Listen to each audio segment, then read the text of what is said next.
We need to move to a new type of economics where money is basically created by people, and that will give constant demand forever. Because the current solutions like UBI will never work. Mathematically, it cannot work when tax rates go down. The AI is coming like a wave, and the AI will also be amazing at tax accounting. Putting it through Ireland. Slow it down, Emad. Why will UBI, so universal basic income, for everybody listening here, the basic thesis is that as jobs go away and productivity goes through the roof, and potentially GDP, because you're dividing by effectively zero, goes through the roof, we are going to give every citizen on the planet or in your country a certain aliquot of money that allows them to survive month to month to month, covers their basics.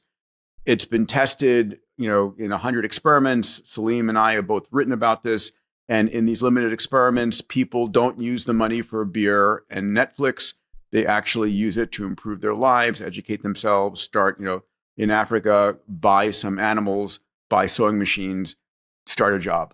Why wouldn't it work? The problem I've stated in the past is to go from a taxation union labor job type of structure to this is such a huge leap. We have no confidence in public sector to get us there.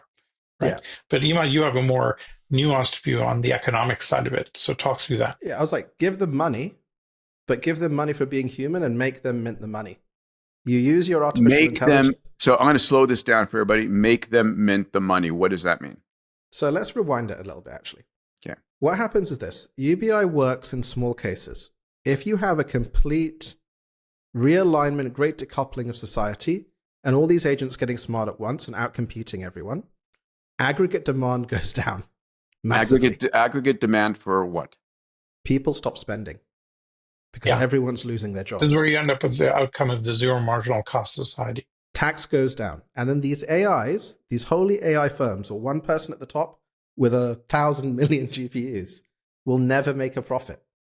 Because a profit is an indication that they can't find any more marginal value. And the profit can always be put into more GPUs. Even if they did, they would figure out all the tax loopholes in the world not to pay that profit. Because they're better at tax loopholes than you are. Mm-hmm. So the tax base is going to do that. And then giving everyone cash and then making them spend it is going to be very difficult. That's what I see as a positive, in fact, because that'll be the forcing function to flip to a system like this. It'll just be painful as hell if we don't do it quickly enough. And so my thing is, once you've given everyone basic AI, which I think will actually only cost $1 a month, if we get it right, then why not make it so that the money that comes into the system isn't from banks, it's from the people. So everyone mints money constantly. Okay, going back, what does everybody minting money mean in this scenario? It means that you have a national digital currency. Mm-hmm. Number goes up every single day as you use your AI to make yourself happier and better and improve your community. So I'm using my AI to write a new story for my 3-year-old child. I'm using an AI to diagnose a sick friend. And as I do that, as I use the AI in a positive, agreed upon mechanism, I'm minting these foundation tokens.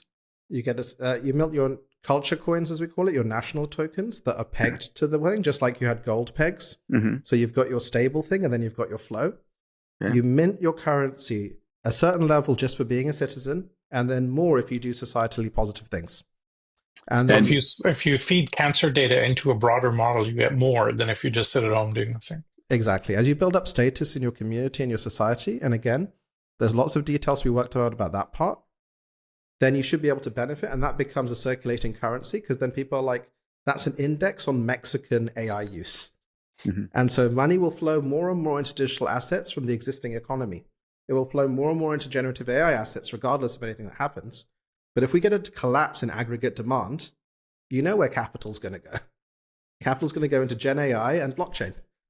And so make it easy for that to happen. Yeah, that's really, really brilliant. The quiet part out loud here is over time, this will collapse national economies. It'll end up with one global structure.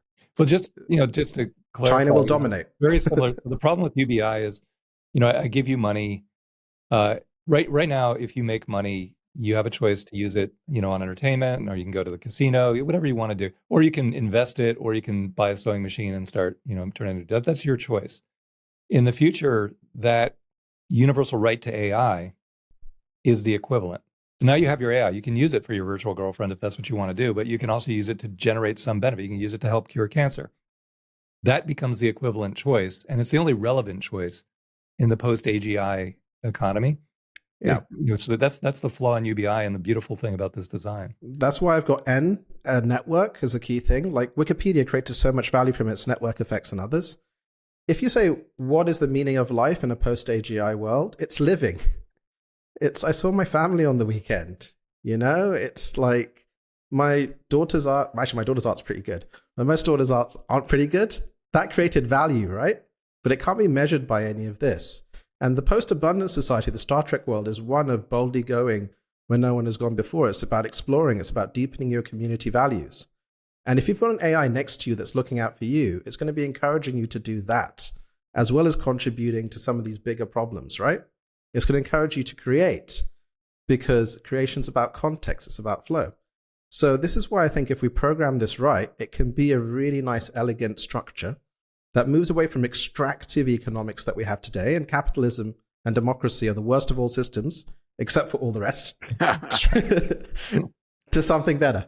And the question is, where do we want to direct ourselves? And my view is direct it to benefit. And that benefit is something that we need to decide at a societal level, country, community level, individual level. There's an exemplar. There's a good example of what you're talking about here, Emad. Peter and I write about it in the new EXO book, which is technological socialism. Right? Typical government socialism fails because you always end up with centralized, inefficient planning, and invariably leads to corruption. And it always fails for those two counts.